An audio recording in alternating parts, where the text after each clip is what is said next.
Welcome back. In this video, I am going to show you how to connect SkyQ remote to LG TV. If you find the solution of your problem, then watch the video till the end so you cannot miss any important step. And if you find this video helpful, so please consider subscribing our channel for more this type of content. Here you will see. First, press home on your SkyQ remote. Second, select settings, then go to setup, then go to remote control.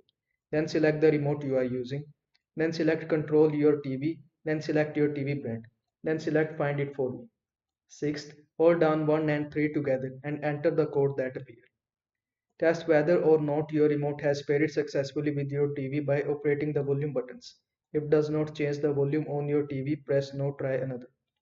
If you still can't get your Sky remote to pair with your TV, factory reset your remote by holding down 7 and 9 and then try the steps again.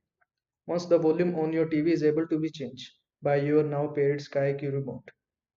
Finish the pairing process by selecting either yes or no when asked if you have a Sky soundbox or speaker system. That's it. I hope this video was helpful to you. Make sure to like this video and subscribe to my channel for more this type of content. Thanks for watching.